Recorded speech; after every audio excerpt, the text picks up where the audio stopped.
Students, I hope you've had a good day so far. I should be in Myrtle Beach by now, leading a discussion on teacher leadership, which is just as exciting as it sounds.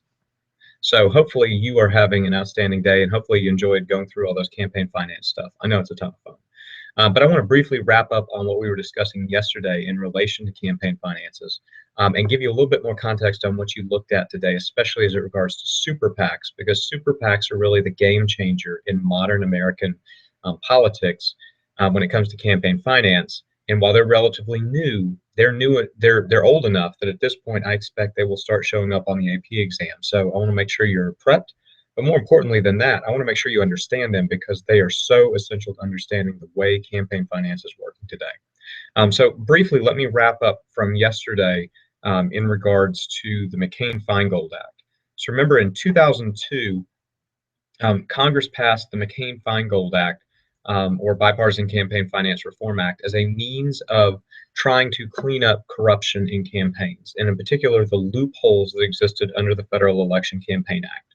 And McCain-Feingold, and again, fourth period, I don't think I covered this, but the Bipartisan Campaign Finance Reform Act is also known as McCain-Feingold because the two gentlemen on the screen, Senator McCain and Senator Feingold, are a Republican and a Democrat, thus a bipartisan act.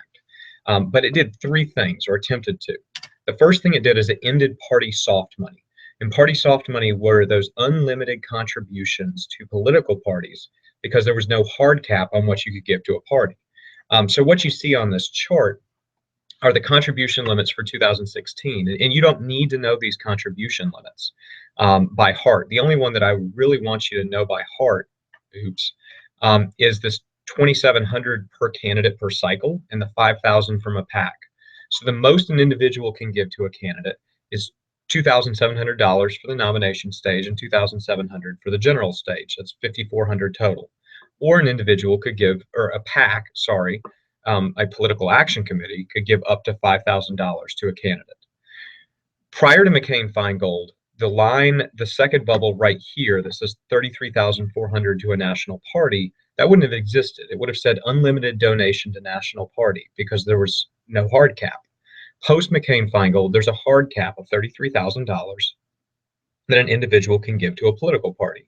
So that eliminates the soft money loophole. No longer could donors give unlimited donations to the party in order to support a candidate.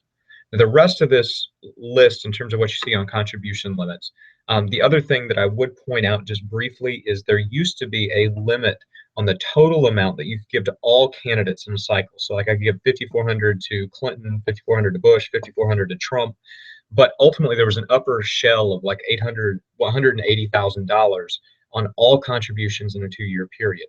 That was struck down by the Supreme Court about 2 years ago in a case called McCutcheon versus FEC. McCutcheon was a big-time Republican donor in Alabama who wanted to give more than $180,000 a year. He wanted to basically give to every Republican running for federal office nationwide, House, Senate, President, you name it. And the Supreme Court struck down the total limit because they said it was a violation of McCutcheon's free speech because it prohibited him from expressing his support for all candidates. So while a limit on a contribution to a candidate is okay, because you can still express support, putting a total cap on contributions violates your free speech because you're not able to say that you support all 535 Republicans running for Congress. You can only say you support 300 of them with your money. But the key with McCain-Feingold, end of soft money. The second thing McCain-Feingold did is it indexed contribution limits to inflation. Because by 2002, the law that was still in the books was the 1974 law that had stuck contribution limits at $1,000. By 2002, that's kind of an outdated number because of inflation. $1,000 didn't get you in 2002 what it got you in 1974. So what McCain-Feingold did is it indexed the amount you could give to inflation, and as the inflation rate goes up, meaning money becomes less valuable, the amount you can donate to a candidate goes up. So you can see what's happened since then. Initially, it was a $2,000 per cycle contribution, which means $4,000 total, $2,000 in the primary, $2,000 in the general. But now it's up to $2,700 for the 2016 presidential election. And the third thing that McCain-Feingold did is it tried to limit independent expenditures, those outside groups that ran their own issue ads for campaigns. And it did so in two ways. Number one, it said that Independent groups could not run ads in the 60 days prior to the election. So there was a dead period where in the 2 months prior to election day, only the candidates and the parties could advertise. And it barred donations and expenditures by corporations. Groups of citizens could form to run independent expenditure groups, but corporations could not. That was immediately challenged. The initial challenge to that third portion of the McCain-Feingold Act, the first two portions are fine and they stand. The cap on giving to parties, the elimination of soft money, and that index of contributions to inflation, those both stand. But that attempt to limit expenditures by outside independent groups was immediately challenged in court. The initial challenge was a case that struck down the 60-day window on contributions to parties. That was called McConnell versus FEC. The Supreme Court ruled that no, you can't tell a group when it can express its speech. It's free to express it at any point. But then the more important decision was 5 years ago. The Supreme Court heard the case of Citizens United versus FEC. And Citizens United was based on this campaign, or this flyer that you see over here. Citizens United was a group, an independent group that raised money to create TV ads. But they decided they wanted to go a step further, so they created something called Hillary the Movie, which is about a 60-minute documentary on Hillary Clinton that completely and utterly attacks her. It's attack negative advertising. And Citizens United received a lot of its funding from corporate groups. Well, remember that McCain-Feingold said that corporations could not engage in political advocacy.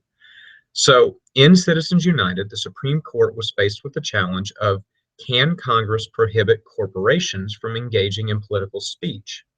And the court, in a highly contested 5-4 decision, ruled that corporations are people, which that's always been the law in terms of legal status. That's why you incorporate a business so that it has legal rights.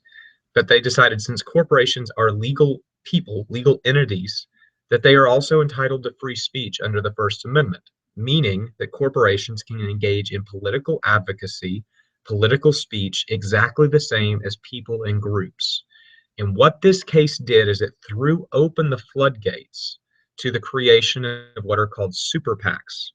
Now, a PAC, a political action committee, is a group of citizens that gather money to give to a candidate for office. So me and 10 friends can form a PAC. Actually, it has to be 50. So me and 50 friends can form a PAC, and we can pool our money and give it to a candidate for office. PACs exist solely for the purpose of giving money to candidates running for office. A super PAC, however, exists to raise money to engage in issue ads, independent expenditures.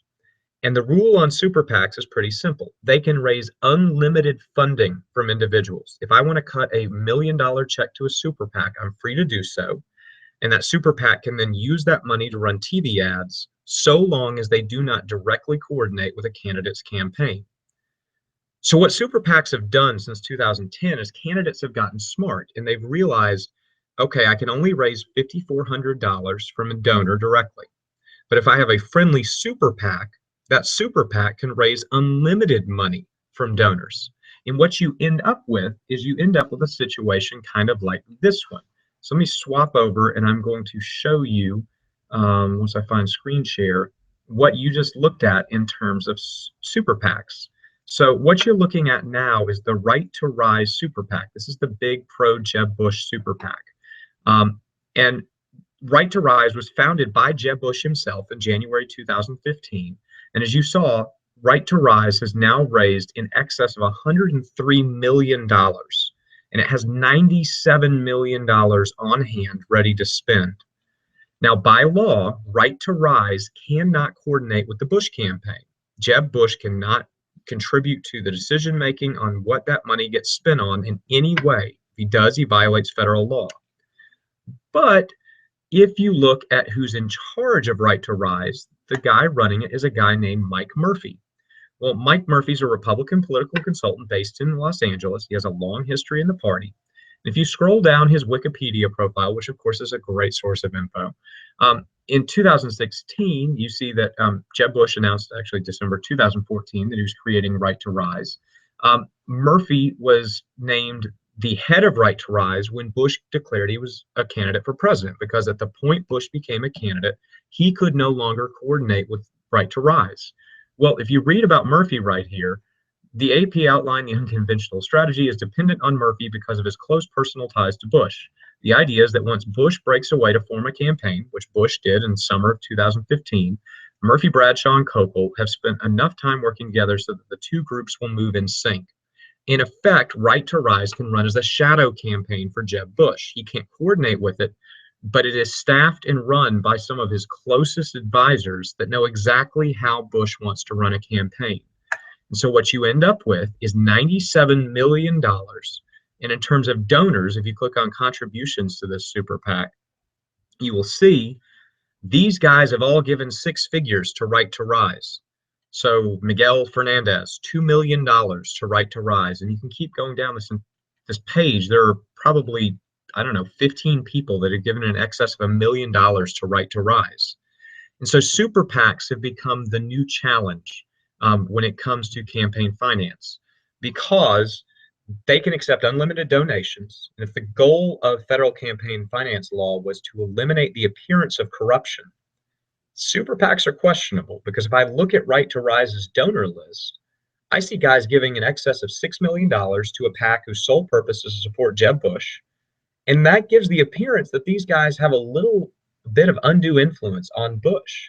Now, Bush is not alone in this. Most of the candidates have pro-Dem super PACs. Bernie Sanders is about the only one that doesn't. But these super PACs have changed the name of the game, because candidates no longer are worried about how much money can they gather. They're worried about how much money can their super PACs raise, which is why Bush waited so long to declare he was running for president, late summer 2015, because as long as he wasn't an official candidate for president, he could keep leading Right to Rise and raising unlimited cash. So hopefully that makes sense. I'll clarify on Monday if you got questions. But tomorrow you've got stuff on political parties. Please make sure you do it and be working on your research paper. Email me if you got questions. See you on Monday.